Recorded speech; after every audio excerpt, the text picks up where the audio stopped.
I swear, that music just makes me want to come out and kick things and like throw chairs. It is like way too pump up music. So if you're an athlete and you would like access to that song before you step on any kind of field, court, or pitch, just let me know. I'll gladly share that with you because I'm like, yeah, I'm fired up.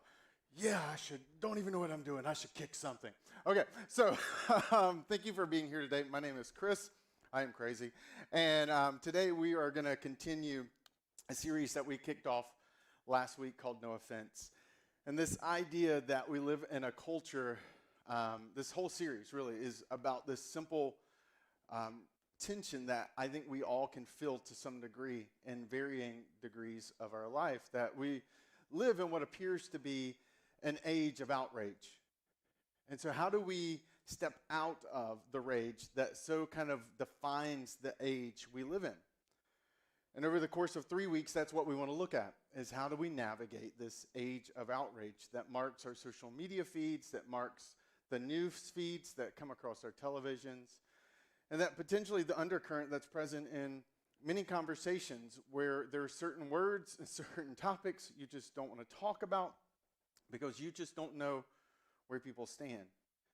And to kind of continue on last week, where we essentially said that we can be peacemakers, not peace takers, and that's what we looked at last week. So if you're new to Encounter Church, you can find that in the app that we have at encounterchurch.com/app.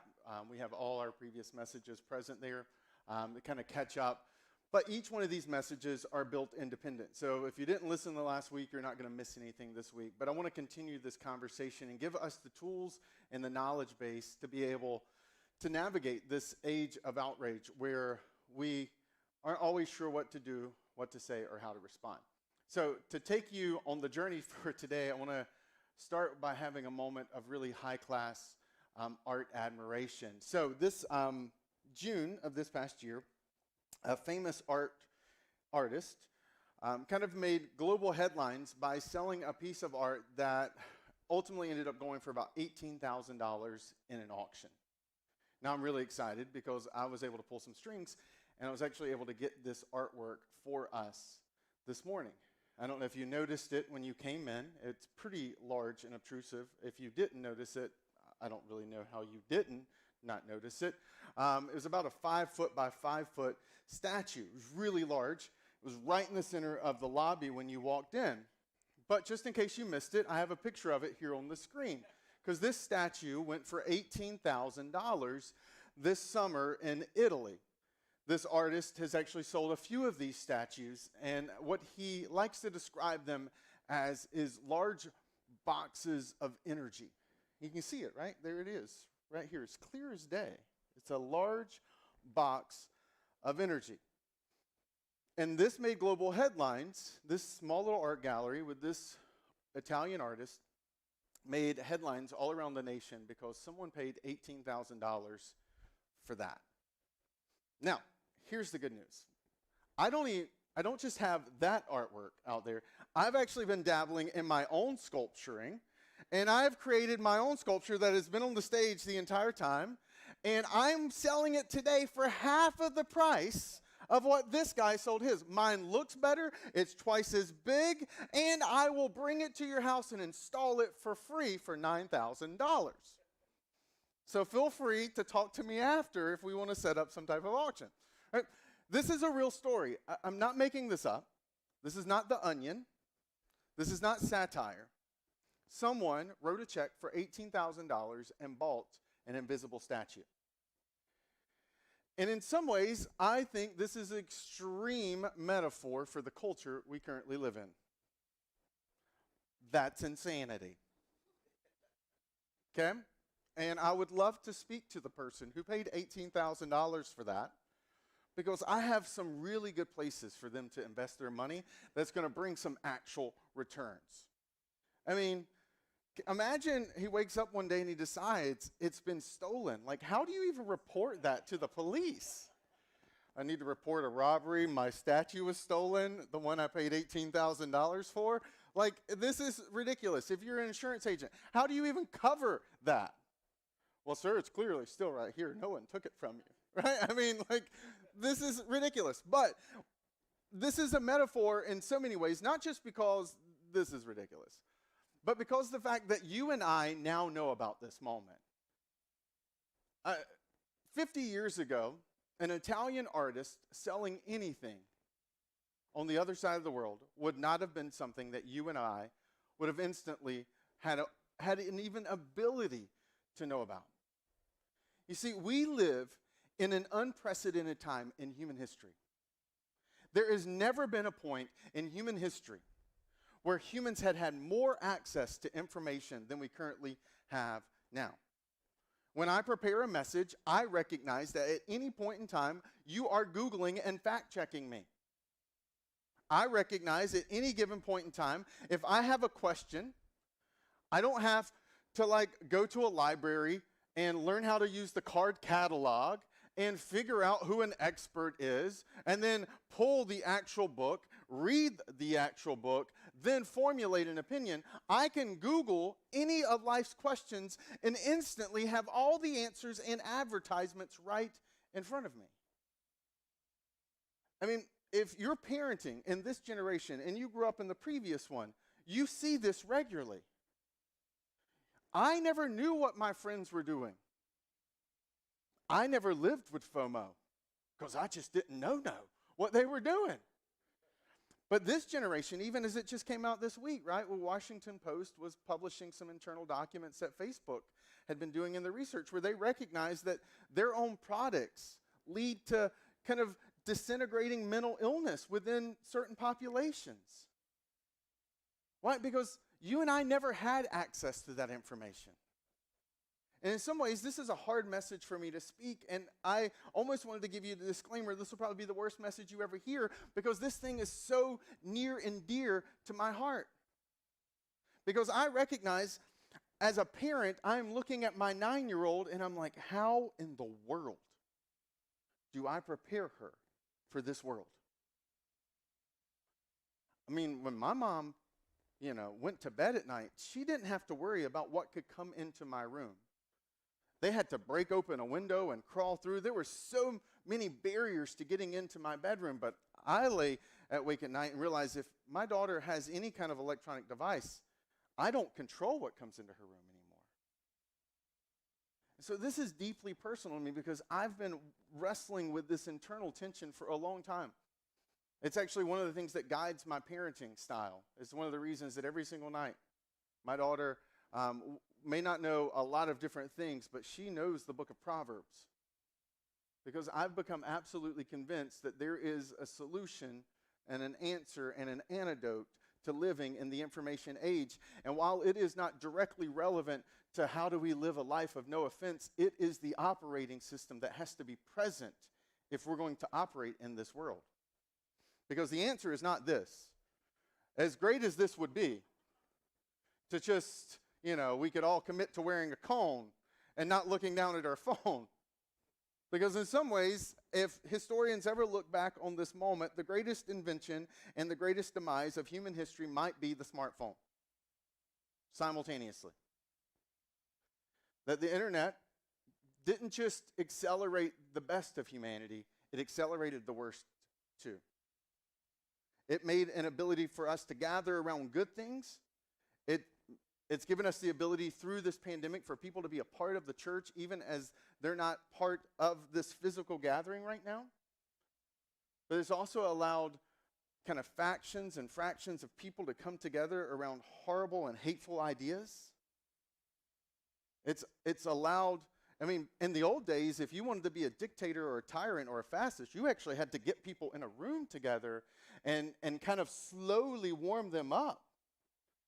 Like, it's terrifying to think about what would a Hitler of today actually look like. And imagine the power Hitler would have had he been alive today. This is why I say, this is not the best message you're ever going to hear from me, because this is where my brain lives. It's because I think the most terrifying thing that is the thing that hasn't happened yet. Where you imagine, what if there was a Hitler who had access to the World Wide Web? And not just the world he lived in. This thing should have a toxic, radioactive label slapped on it. I mean, it's been one of the things that this past year has really brought to the surface. See, I think the age of information initially was celebrated as one of the greatest kind of breakthroughs of human beings. And I think there was a sense that, oh, if we just have enough information and we make information available to everyone, then the world will finally be a better place. But if information was all we needed to make the world a better place, then I think we've proven that that doesn't work alone.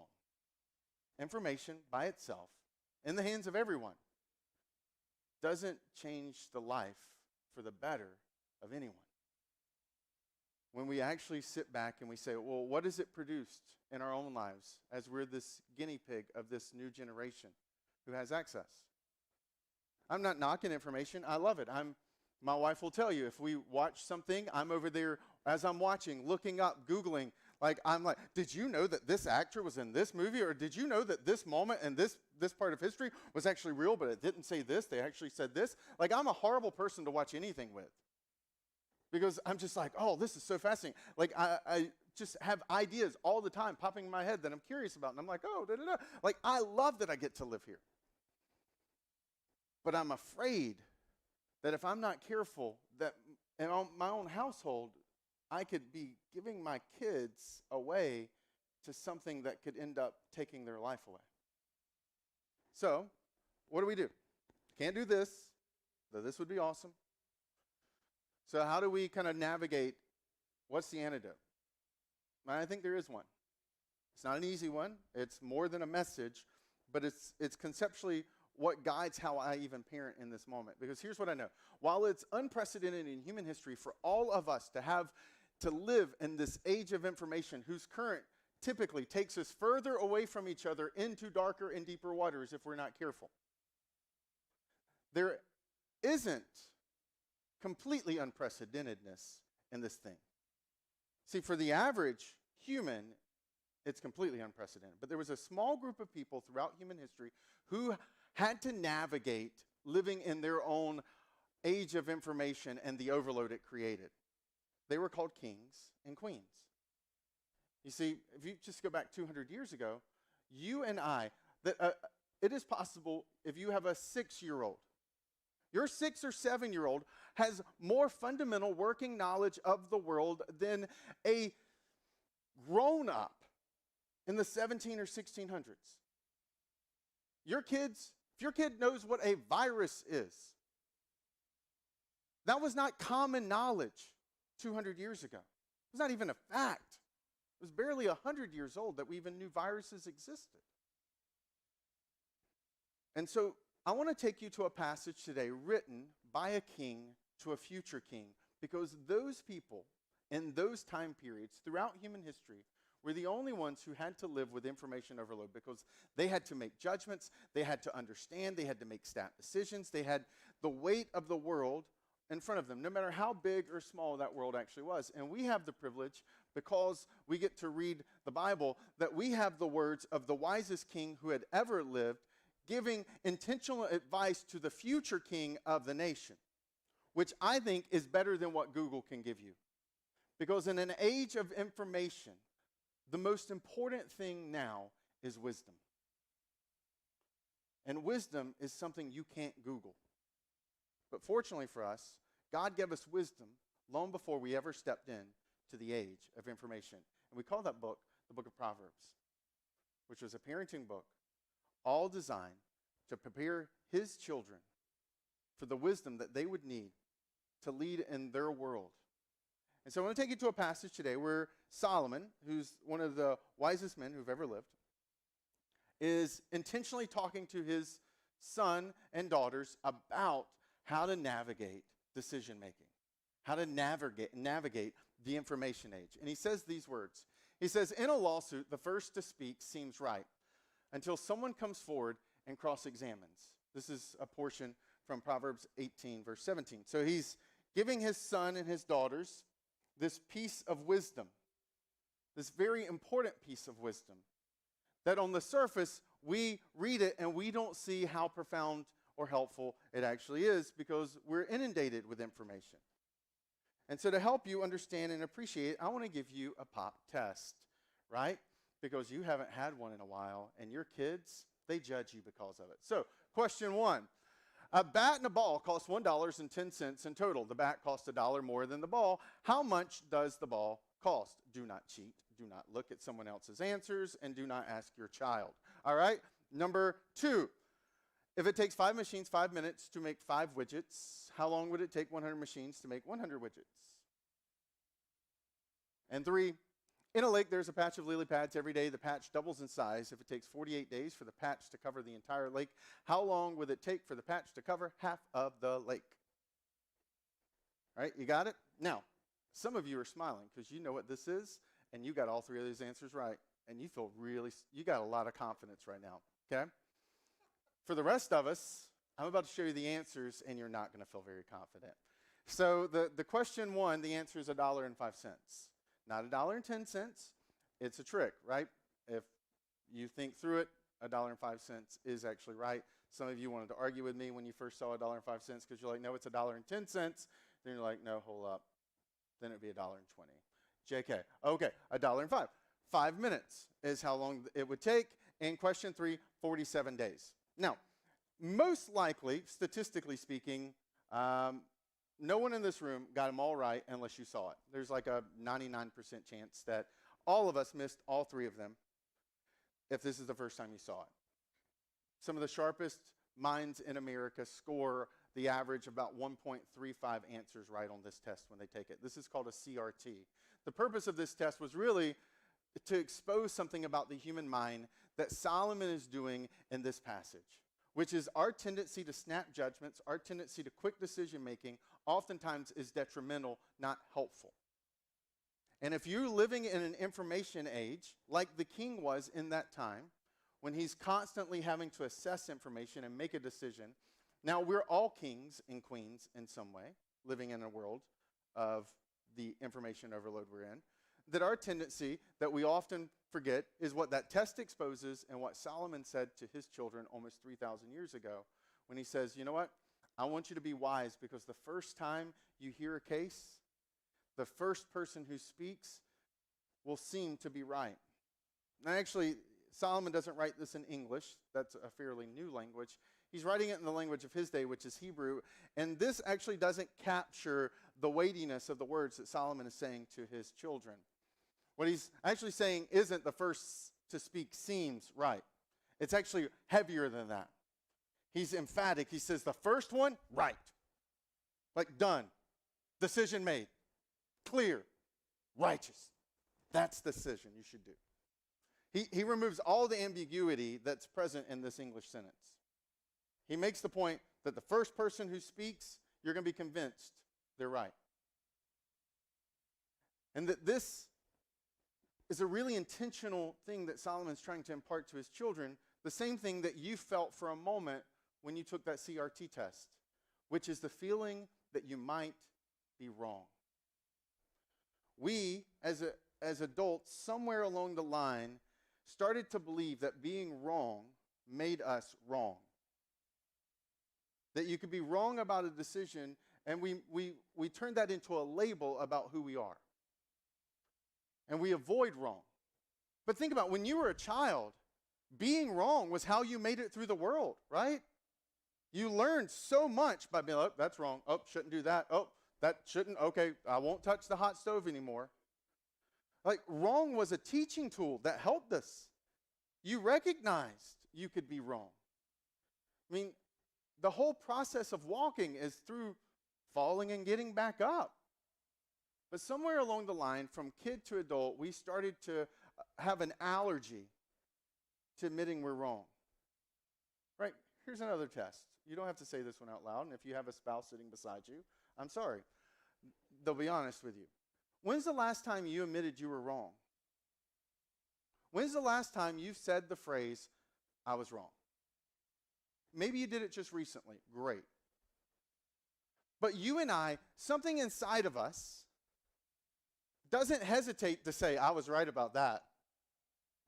But something inside of us has a lot of hesitancy about being just as kind of like aggressive about saying, I was so wrong on that. we're afraid of being wrong. And what happens is that we fall into the ditch of not questioning ourselves, not having what the Bible would call humility, to recognize we potentially could be wrong. And this is embedded in this passage. He's trying to teach his sons and daughters, look, just because it feels right doesn't mean it's right.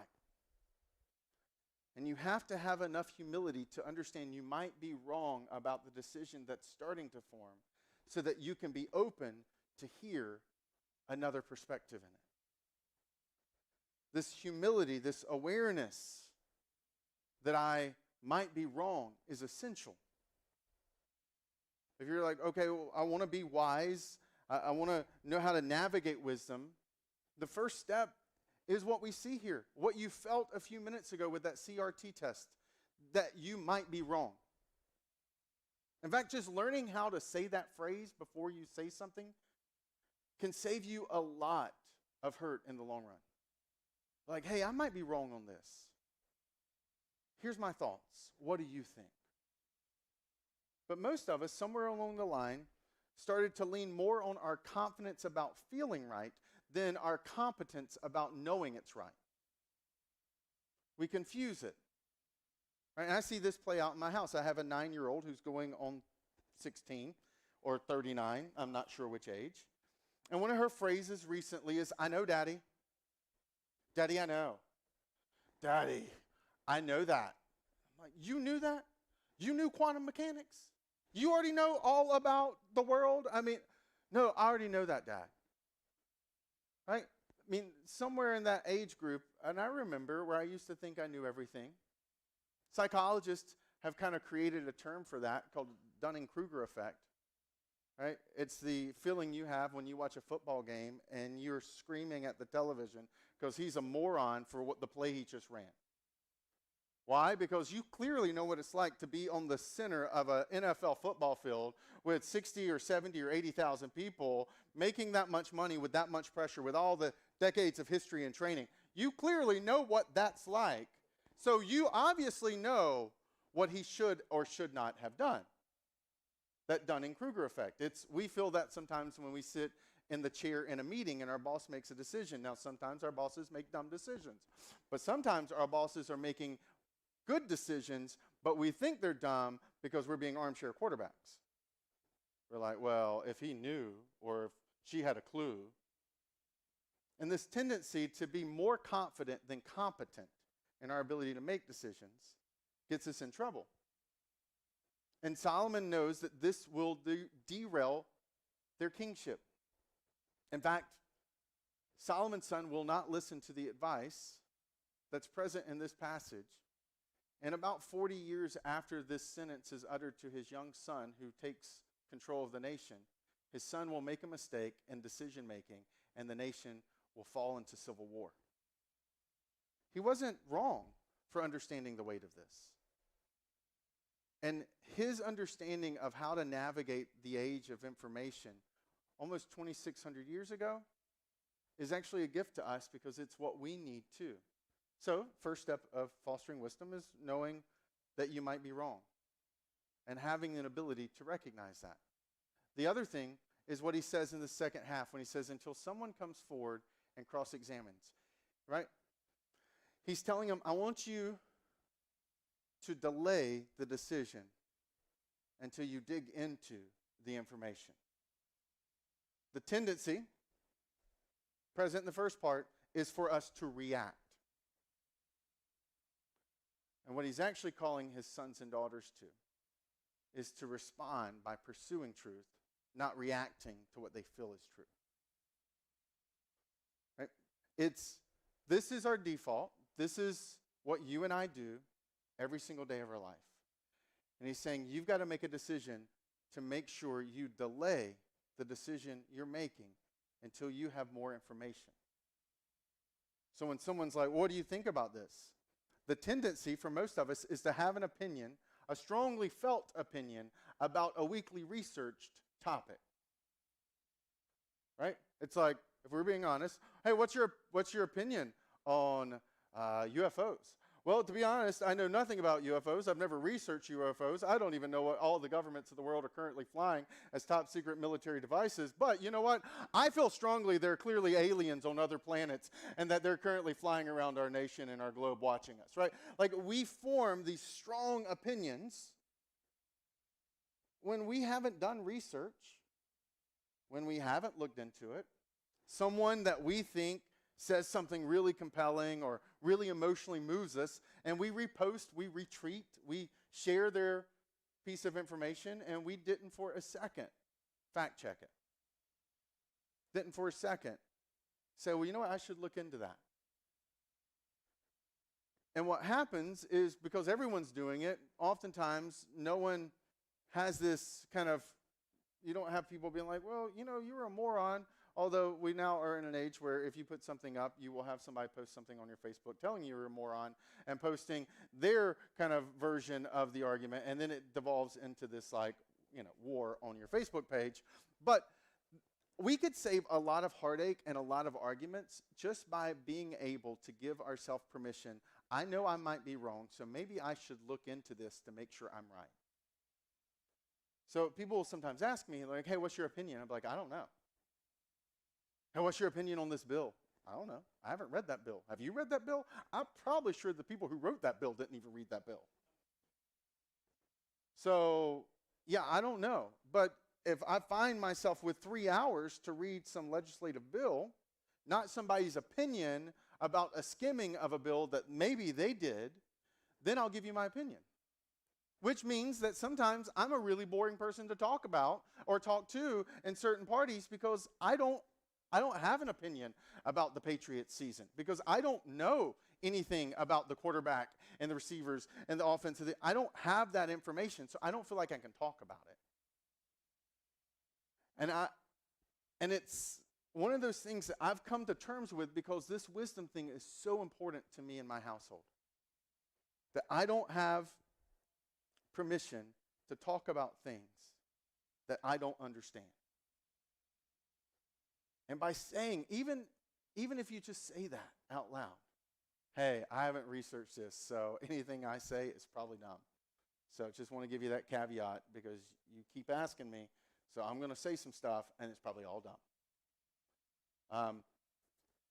And so this idea of being aware, you could be wrong, and then instead of responding, fact-checking, clarifying, digging in, this oftentimes is how you and I protect ourselves from arguments, debates, because embedded in this is the realization that this seems right, but that doesn't mean it's right. I need to see the other side. So I don't trust what seems to be right until I see and I dig into what the other side sees. And this helps keep and protect you and I, and this is the path of wisdom. It's a harder path. In an information age where there's constantly things flowing at you, you probably recognize internally what I already recognize too, which is you don't have time to fact check everything. Do you? If you just take what's streaming on your news right now, you don't even have the capacity to do that. Which means that sometimes there's some things I just don't know about the world. And does it make me ignorant? Yes. It does. But I recognize my ignorance. And if I'm pushed to talk about something I'm ignorant about, I say, this is something I don't really know about. But if this is an area of expertise for you, I'd love for you to talk about it so I can learn more about it. And this is one of those things that, again, go back to the first part. I might be wrong. And so if you have an awareness that the world is bigger than what our brains can fully grab hold of, then we don't have to feel like we understand the world. Like, let's just be real. A bat sneezed in China like 2 years ago, and our world has shut down. Like, that is the complexity of the world we live in. And now some of you are thinking, that was not a bat sneezing. That was an laboratory. I don't know. But you don't either. And that's the reality. We live in an uncertain, chaotic, crazy to understand world. And wisdom doesn't try to put the world in nice little tiny, completely solvable black and white boxes, because what happens is that wisdom recognizes the complexity of the world, but if not, we walk through our day and everything that we encounter, you're like, oh, you're a Democrat, you think this. You're a Republican, you think this. And we just start sorting and sifting because we don't have the wisdom and the nuance to understand and to ask questions and to engage and to dialogue. Like, this is hard work.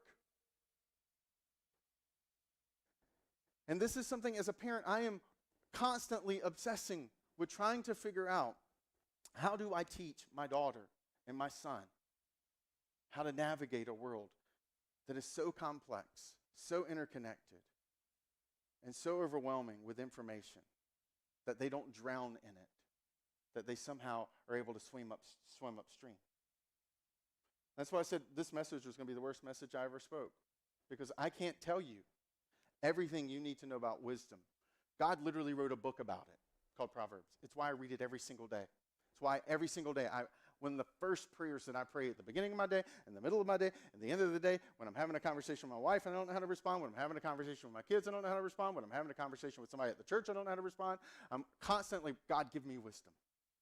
God, give me wisdom. Give me wisdom. I'm passionately pursuing that in how I pray. And then I'm always taking a step back and saying, you know what, that feels right, but you know, I need to look into that. I need to fact check that. And that ultimately, I think if you and I take this posture, what ultimately starts to happen is it puts us in a place where we can start to elevate above this age of outrage we live in. Because we can be conscious of the things that we don't really have strongly researched opinions on. And so we're careful not to have strongly felt opinions about them. And then in the process of doing this, I think it actually starts to earn credibility. I mean, when was the last time you said you were wrong? When's the last time you heard a politician say they were wrong? When's the last time you heard your boss say they're wrong? If you have a parent, when's the last time you've heard your parent say they were wrong? My daughter heard me say that this week because I was wrong about something. And I had to say, Ella, I'm so sorry, sweetie. Daddy was wrong. I shouldn't have done that.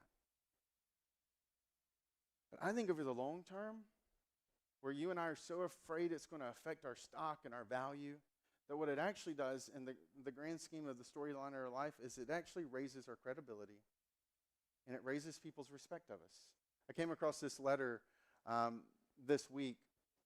This was a letter, it's kind of blurry. It was written by Abraham Lincoln to Ulysses S. Grant. Grant had devised a military strategy, which at the time he was absolutely convinced was essential to winning the Civil War. And it was the Battle of Vicksburg. Vicksburg was this kind of city along the Mississippi River. And in a sense, if you controlled Vicksburg, you controlled the Mississippi River, which was an essential kind of logistics channel for the nation at the time.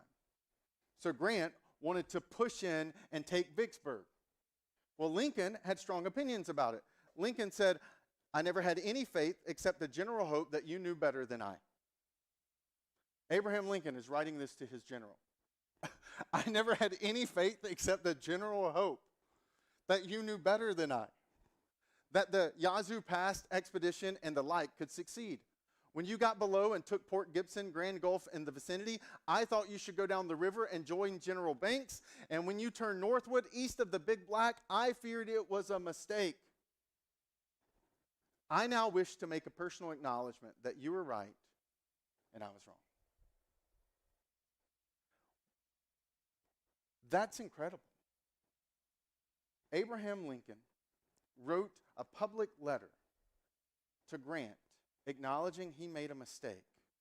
The commander-in-chief telling his great general he was wrong. And allowed it to be published in the newspapers for all of America to read. But I'm convinced that what we see in this sentence from that letter is one of the reasons that Abraham Lincoln navigated this country through one of the darkest moments we had. He had humility. And I just think that Christians, more than any other people on planet Earth, should be able to embody this type of humility. And this is why what you see in this passage is so relevant, because Solomon is saying this to his son as a king with decades of experience. Solomon was literally Google before Google. People would travel from all over the world to get his advice on situations and issues they were dealing with. He was globally known for his wisdom. He was Google. And yet, his self-awareness and humility would lead him to make sure his son understood this is not a trial and struggle you will have at the beginning of your kingship. This is a struggle you will have through your entire kingship. And he's calling him in this entire book to be wise, which is an actual genius thing, because he's calling his son to not identify with being right. He's not trying to make his son identify and to form an opinion that the idea is connected to his identity. He's making his son recognize that if you're going to be the king, that the chief identity of the king, besides your connection to God, is that you're wise. And wise people admit when they're wrong. Wise people are aware they could be wrong. Wise people adjust their opinions based on the facts they see, not the feelings they felt. But that's what wise people do.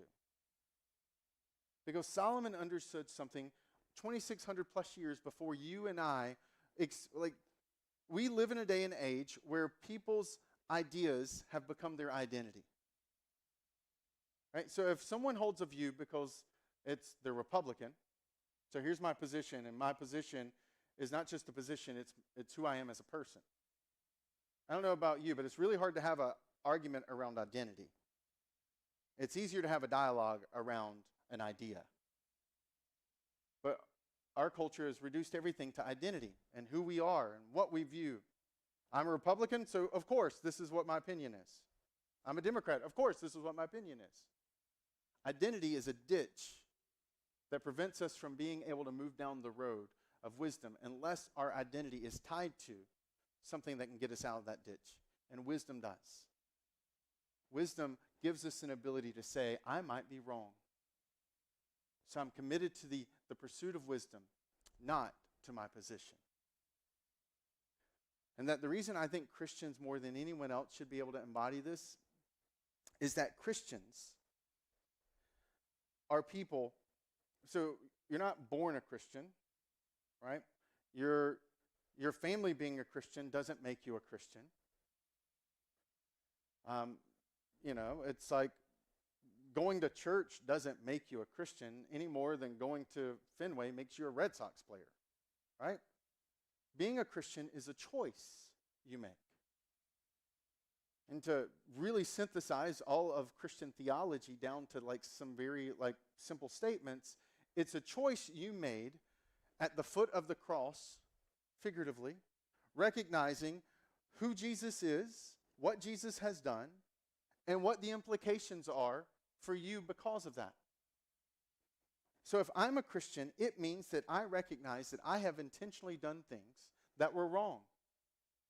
My arrogance, my pride, my lies, my lust, my greed, my hatred, all of those things I chose to do. They weren't Excel document mistakes. They weren't, stuff that grammar and spell check could have fixed. They were things I woke up premeditatedly planning to do wrong, to the degree that literally I was wrong. And that for me, to be a Christian, in light of what Scripture says as that response, is to recognize, to go to the cross and say, God, you were right, I was wrong, here's all the things I've done wrong. And in that process of confessing in humility my wrongness to the only right one, he gives me his rightness in response. And so you and I, if you are a Christian, you are absolutely 100% positively set free from having to be right all the time. Because the only one who was right has put his rightness over you. And so when I meet Christians who are arrogant, who are closed-minded, who live with this thing around that's so judgmental of all these other sides, I'm like, you are disconnected from the very foundation of the cross, which is a confession that you and I were wrong. And we did it on purpose against God and against others. I don't have a problem admitting that I'm selfish sometimes because God already knows I'm selfish, and I've already told him. And most likely the people around me already figured it out too. I think there's something beautiful about the Christian faith, and that the Christians who live out that faith are the only people who really are truly free to not have to be right. Because we recognize our confidence isn't our ability to know the right thing and put it on our Facebook wall and show the world how stupid they are because they believe this about COVID-19, or they don't believe this about the vaccine, or they do believe this about certain politics. That my confidence is his rightness over me. And my humility is rooted in the wrongness that he and I both very much well know in my life. And I just want to give you permission. Didn't give you a message that was helpful or hopeful as much as I wanted it to be. But I wanted to give you a different path. That in this age of information overload, where it's easy in this age current to push us further and further apart into deeper and darker, more entrenched waters, that you and I would get in the boat of wisdom, powered by the humility of recognizing who we are before the sight of God, and to allow that engine of being willing to not just react to what we feel is right, but to respond in diligence, to seek what is right, to take us upstream, not downstream, into the dark alleyways that the information age takes us. And in the process of doing so, I think you and I can truly start to live a life that goes beyond no offense. Let's pray. God, thank you. Thank you for the wisdom that you give in your word, for the words that guide us and lead us and help us to know. Father, I pray for all of us on site, online today, for those joining us, listening to my voice right now through the podcast, that you would help us to become people who daily ask you for wisdom. That we would be people who recognize, who hesitate before we just blindly repost and reshare.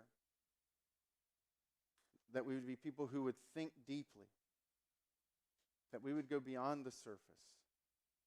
Because our confidence would be in you. And that humility would flow into every area of our lives. God, that you would allow that wisdom to permeate our relationships, romantic, or permeate our relationships at work, permeate our relationships with those that we lead and with those who we're being led by. That wisdom would be the mark of our lives. And that humility, in the words, I am wrong, I was wrong, I'm so sorry, would not be exceptions. That we would be people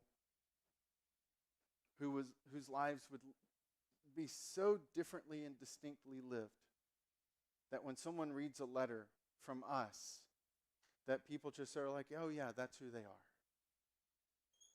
Help us to live out that extraordinary life of wisdom. In your name, Jesus, I pray. Amen. Hey, thanks so much for allowing me to bring a really bad message, okay? I'm usually very succinct and very like, this is it. This is the point I want to make. And today I was like, man, I've just been really burdened by this whole 18 months of watching what's been happening. And I was like, there's a better way. And this is what I'm obsessing with as a parent. So I'm just going to bring it on stage as a pastor. And if you didn't like it, you can blame my wife, because she was like, Chris, I think people will appreciate getting that different side of you. So if you don't, please write a letter to her.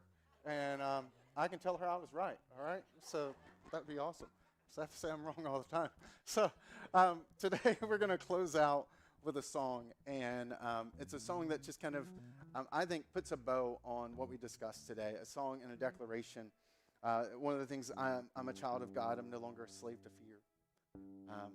This idea that because of who he is, That if we've responded to who Jesus is and what he's done for us in faith and in trust, then we are a child of God, and that gives us so much freedom and confidence. And that we stop having to prove ourselves. We stop having to trying to climb up mountains to get value and significance. That we can live with humility and a confidence that comes from being his son and daughter.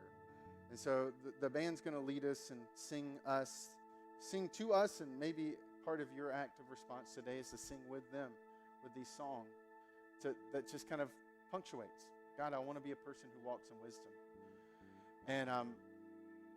And then afterwards, Dallas will be up just to kind of close us out for the day. So thank you so much for being here. Thank you for being a part of this church. Even as I was walking up today, I got a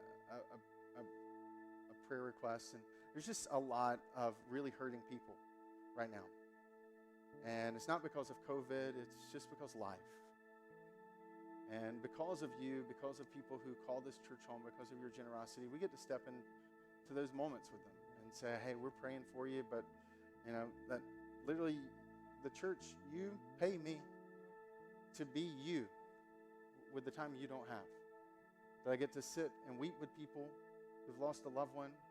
I get to walk with someone going through an addiction. I get to journey with a family who's trying to navigate a tragedy. That all of that is possible. That when I walk into those rooms, when I sit down with someone who's dying, it's you coming in with me because of your generosity. And thank you. Thank you because of that. We get to do what we get to do as a church collectively, something that we could never do as individuals. So if you want to be a part of that generosity movement, because I do believe that we give to God through a church. We don't give to the church. We're giving to him through the church. If you want to be a part of that generosity movement, obviously in the midst of COVID, we're not passing baskets. That's probably not the best idea that we could have right now. But if you want to give, you can do it through the app. You can go through encounterchurch.com/give, or you can even swing by the glass thing, and people just kind of hand me an envelope, and I stick it in the lockbox for our accountant to get out. But we want to give you that opportunity to be a part of the generosity movement that God's doing. We just aren't using baskets right now as the way of moving forward. So whether through the app, through the website, encounterchurch.com/give, or through just kind of in an envelope that we can hand you on the way out, I want to thank you for being here. So I want to invite you to stand. Our team's going to lead us, Dallas to close us out, and I look forward to seeing you back here next week as we close out the series, No Offense.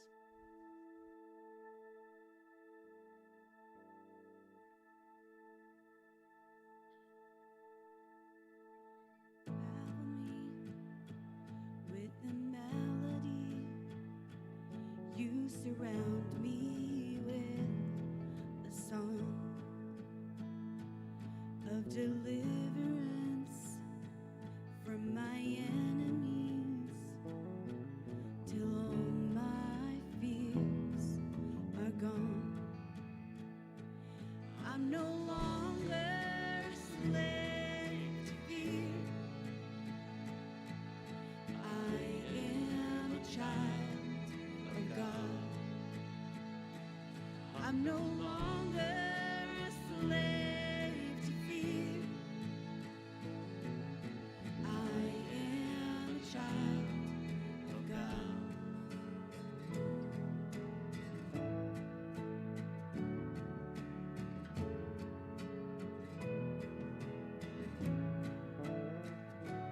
From my mother's womb, you have chosen me. Love has called my name. I've been born again to your family. Your blood flows through my veins. And I'm no longer a slave to fear. I am a child of God. I'm no longer a slave to fear. I am a child of God. I'm no longer